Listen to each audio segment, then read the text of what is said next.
Bonjour, docteur Pascal Oudiane. Bonjour, Sabine Moreau. Voilà, docteur Pascal Oudiane, vous êtes docteur en sociologie. Vous êtes aussi spécialiste sur les questions des organisations et de l'économie. Vous êtes également fondateur du mouvement civil Gouvernance sans parti. Déjà, comment analysez-vous l'indiscipline des chauffeurs, le non-respect du code de la route? Prétexte, c'est pour parler de la course des camions, voilà, qui a fait buzz au niveau des réseaux sociaux. Comment analysez-vous en fait cette indiscipline? Merci beaucoup pour la question, parce que ça c'est une question de sociologie. Donc l'indiscipline, on l'a toujours vu. Et moi, à une certaine époque, j'avais convoqué la culture de la bousculade. Donc chez le mot sénégalais, c'est chez les Sénégalais. On aime trop, disons, se bousculer, être premier.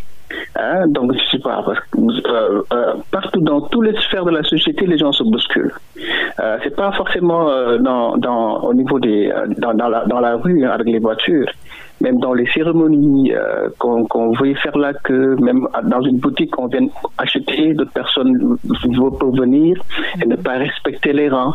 Donc, on se bouscule, on se précipite pour atteindre quoi?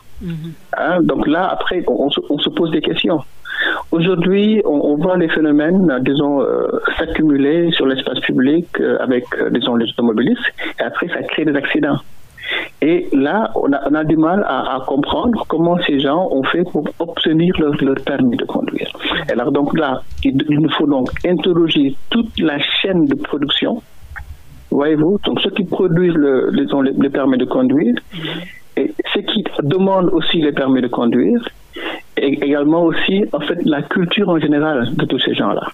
Voilà, parce que si on les entraîne, en fait, à se précipiter sans pour autant respecter l'autre, donc ça, c'est un problème.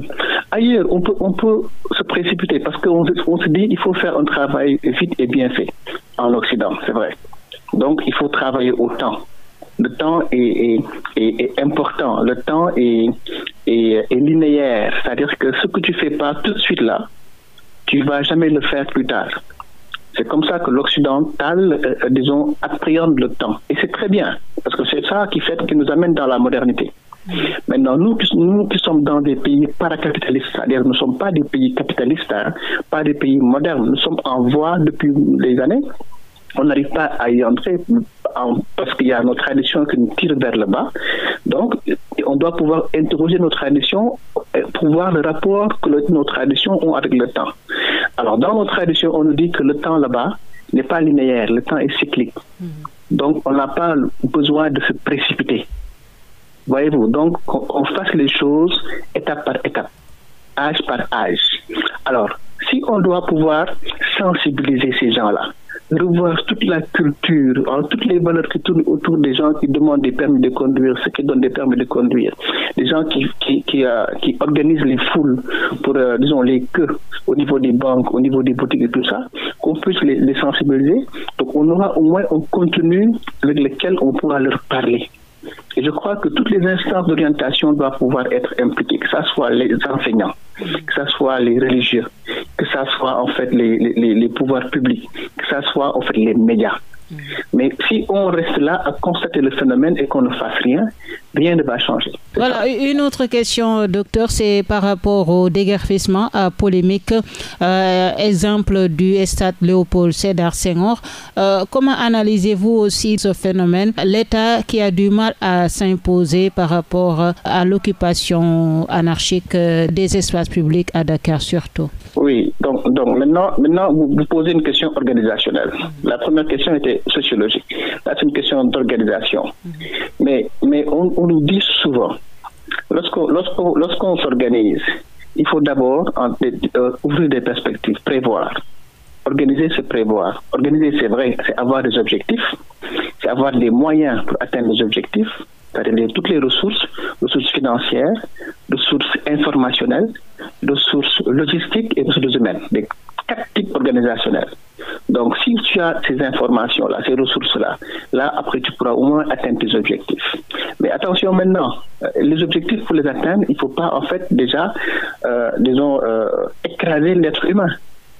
Donc, si vous déguerpissez des personnes avec toutes les informations que vous avez, mais comment ces personnes-là, comment vous allez les gérer plus tard? Vous allez les livrer à eux-mêmes pour un État qu'on va appeler l'État-providence. L'État a un rôle social. Voilà, d'organiser les gens, de trouver des emplois, disons, et de les accompagner dans l'association, dans l'ascension sociale. Mais quand on les enlève et puis on les livre à eux-mêmes, les gens sont perdus. Et là, c'est très dangereux. Et même dans les écoles d'ingénierie, on peut constater ces phénomènes-là. On dit, mais quand vous faites une route bitumée, la route s'est dégradée. Vous fermez la route pour la réparer. D'accord, mais et les véhicules maintenant qui viennent, comment ils vont faire? Donc il faut ouvrir une autre brèche pour que les véhicules puissent continuer à circuler normalement et vous réparez la chaussée. C'est ça. C'est le même phénomène. C'est la même chose quand on organise. Quand on gère, c'est comme ça. Il faut prévoir, vous réparez là-bas et puis vous remettez. C'est comme ça qu'on fait pour le faire. Mais si on fait du pilotage à vue, c'est ça. Ça, c'est pas organisationnel du tout, c'est pas bien fait. D'accord. Ça, il faut le dire. Parlons de politique maintenant, docteur Pascal Oudiane. Comment voyez-vous la sortie de Thierno Alassane Sall de la République des valeurs? Voilà, il s'est exprimé sur la situation politique actuelle du pays. Il a également invité le PM Ousmane Sonko à un débat public sur les ressources naturelles, les contrats pétroliers, renégociation des contrats. Comment analysez-vous cette sortie de Thierno Alassane Sall? Alors, oui, M. Sall, Thierno Alassane Sall est dans son rôle, hein, parce que voilà, il faut réagir. Vous savez, en politique, les gens vous disent, mais il faut toujours occuper l'espace. Donc, si vous restez sans prendre parole, sans rien dire, les gens vous oublient. Alors, quand on lui donne une opportunité, mais alors il va la saisir, c'est ça, justement, malheureusement. Donc, on lui donne une opportunité. Bon, c'est pas malheureusement, mais quand même, c'est bien qu'il y ait ces échanges-là. Et je pense que lui, c'est son domaine, il le maîtrise et il a été au cœur même de l'activité. Il peut bien se défendre. Voyez-vous, donc, il a tous les papiers. Alors donc c'est peut-être au PM maintenant de venir, disons, démanteler, hein, de dire que voilà, tout ce qu'on avait dit sur M. Sall n'est pas vrai. Voyez-vous, voilà les preuves. Donc M. Thierno Alassane Sall est dans son rôle, hein, que ce soit au niveau des contrats qu'il a eu à signer, que ce soit au niveau de sa présence à l'Élysée, tout ce qu'il a dit dans sa conférence de presse, je pense qu'il a une parfaite maîtrise sur tout ce qu'il a eu à faire là-bas. Et il s'en enorgueillit déjà.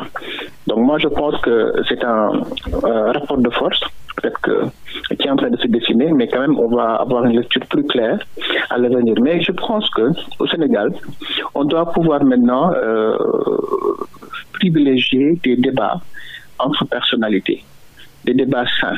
Hein, et pas qu'il n'y ait pas en fait une entrave avec le CNRA qui va dire non, on ne va pas tenir le débat. Non, je pense qu'on doit laisser un débat public comme ça va édifier les gens. Et je pense que ça sera deux personnalités assez responsables qui ne vont pas se castagner devant tous les Sénégalais, mais qui vont se parler posément, avec respect, pour que tous les Sénégalais puissent comprendre.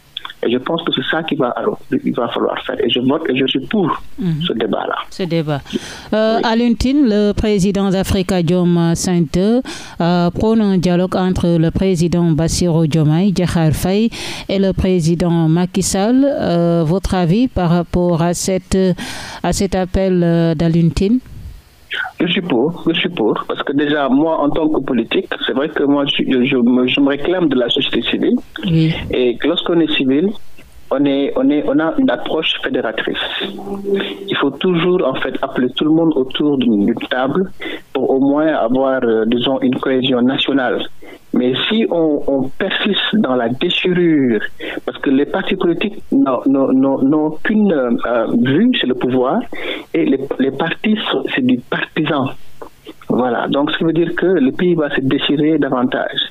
Et plus on se déchire, plus on va ignorer les questions essentielles les questions économiques. Les Sénégalais sont fatigués. Donc il y a un problème. Donc, les anciens présidents ne peuvent pas être, disons, Macky Sall, je veux le dire, il est dans son coin. L'actuel président est dans son coin. Peut-être qu'il y a des choses qui se passent en dehors de notre connaissance, hein, on ne sait pas, les gens en parlent, et le pays ne bouge pas. Voilà, donc là, on a un problème. Mais même nous, dans mes ouvrages, là, il y a longtemps, moi, j'ai dit, mais au Sénégal, il faudrait qu'on institue, disons, un conseil, des chefs d'État, les anciens chefs d'État et l'actuel président et chefs d'État, qui puissent se rencontrer au moins 2 fois ou 3 fois annuellement, pour vraiment recevoir des conseils par rapport à leur gestion d'avant. Donc, et vraiment éviter d'être dans le partisanat politique. Voyez-vous, ça va beaucoup nous aider. Et pour ça, même moi, je suis donc forcément, je ne serai pas d'accord avec ce que Guy Marius Sagna a fait pour vouloir poursuivre un président. Non, parce que moi, je pense que tous les présidents doivent pouvoir s'asseoir et travailler. Et travailler ensemble. Donc, même s'ils ont commis des fautes, ça pourra se régler entre eux. Et puis voilà, donc on puisse en fait les corriger entre eux. Parce que c'est systémique, hein. Le système se corrige en lui-même. Voilà. Et la traque lancée vraiment pour récupérer le maximum de fonds. Comment analysez-vous ces dossiers? Les anciens ministres ne sont pas épargnés. Traque contre le détournement des deniers publics. Traque contre les détourneurs des fonds force Covid-19. Votre avis, Pascal? Oui, moi je pense que en fait, tout bien mal acquis doit être récupéré et on doit sanctionner l'auteur. Voilà, parce qu'on ne peut pas en fait faire, disons, l'apologie en fait de détournement de fonds. C'est pas possible. L'Afrique a toujours souffert de ça et ça a été une cause majeure en fait du retard de développement. Donc on doit pouvoir régler ça. Et je pense que le parti PASTEF là pourra bien nous aider à ce niveau-là. Vraiment, si ils réussissent ça, déjà c'est quelque chose. Moi je pense que peut-être c'est la seule chose vraiment qu'ils pourront assurer. Je pense que ça, il faut continuer. Maintenant, si c'est en fait, disons, même les ministres, hein, donc on n'épargne personne. Maintenant, mon souci, c'est le président de la République maintenant. Le président de la République a un traitement qu'on doit pouvoir lui faire. Maintenant, s'il a pu peut-être s'il a pris de l'argent et tout ça, qu'on puisse régler ça autrement, mais quand même que le président puisse rester là pour travailler. Moi, c'est ça mon souci. Et que tous les autres ministres, directeurs et tout ça, qui ont pu récupérer de l'argent de manière illicite, de manière illégale, qu'ils puissent rendre jusqu'au dernier centuple et qu'on puisse les condamner. Donc, on ne peut pas, en fait, disons, continuer sur l'impunité. Donc, moi, sur ce dossier-là, je soutiens le PASTEF à 100%, mais quand même aussi, c'est vrai, il y a un bémol. Parfois, on peut sentir de la chasse aux sorcières. Hein, donc, c'est ça qu'il faut éviter. Si, justement, on sent qu'il y a de l'entêtement à vouloir, disons, faire tomber quelqu'un, donc il y aura problème. Parce que je sais une chose, même du temps de Karim et même avant lui, il y a une expertise de dissimulation de faux mal acquis qui est très, très, très, très bien fait. Et là, ça prend énormément de temps. Ça dépasse une mandature, même 2 mandatures. Donc, un régime politique qui vient, qui met tout son programme sur ça, donc risque de ne pas avoir des résultats. Tout en sachant que que ça, c'est une bonne chose. Voyez-vous. Voilà. Donc, ils doivent plus s'occuper de l'économie du pays et de voir après, disons, comment et sur quelle temporalité, disons, faire récupérer tout l'argent qui a été, disons, volé au pays. D'accord. Dernière question, c'est peut-être par rapport à l'exclusion de Tidjane Thiam des listes électorales en Côte d'Ivoire à cause de sa nationalité française. On rappelle qu'il était en tout cas candidat pour les élections présidentielles en Côte d'Ivoire. On compare même le cas de Tidjane Thiam à celui de Karim Meïssa Wade du Parti démocratique sénégalais. Oui. Bon, c'est un cas vraiment malheureux, mais Tidjane, je crois qu'il a renoncé très tôt. Hein? Donc, c'est certainement au niveau même de la Cour constitutionnelle où ça a posé problème, mais il a renoncé très tôt, différemment de Karim Wade. Alors moi, je pense que ça, c'est des pratiques vraiment africaines qu'il faut dépasser. Voilà. Donc, et là, ça nous décrédibilise aux yeux même de l'Occident. Hein? Aujourd'hui, nous sommes en 2025, on devrait pouvoir dépasser tout ça. Hein? C'est vrai que du temps de Houphouët, il voulait développer en fait l'économie par l'agriculture, là, ouvert. Il y avait les gens de la Haute-Volta, qu'on appelle autrefois Haute-Volta, aujourd'hui Burkina, qui étaient là-bas, les gens de la Guinée, les Sénégalais, tout ça, qui sont après naturalisés. Et on sait que dans le temps, les patronymes circulaient en Afrique de l'Ouest. Voyez-vous, donc sur quelle base on se lève comme ça, et puis voilà, on commence à indexer le monsieur. Après, donc, aussi, on sait que du point de vue de son statut subsaharien, bon, ça peut prêter à équivoque, donc on va toucher le statut français. Alors qu'on sait qu'il est né français. Il n'est pas d'adoption française, mais il est né français. En tout cas, c'est des pratiques à bannir. Et on souhaite que ça puisse s'arrêter là et que ça n'arrive jamais au Sénégal, comme nous sommes des Sénégalais, qu'on puisse jamais avoir un cas comme ça. D'accord. Merci beaucoup, docteur Pascal Oudiane, d'avoir répondu à nos questions, docteur. Je vous en prie, merci beaucoup. Voilà. Merci. Je rappelle que vous êtes docteur en sociologie de l'Université Cheikh-Anta, de l'Université Gaston Berger de Saint-Louis, et spécialiste des questions des organisations et de l'économie, également leader du mouvement civil Gouvernance sans parti. C'est ça? Merci beaucoup, c'est absolument, c'est ça. Merci. Voilà.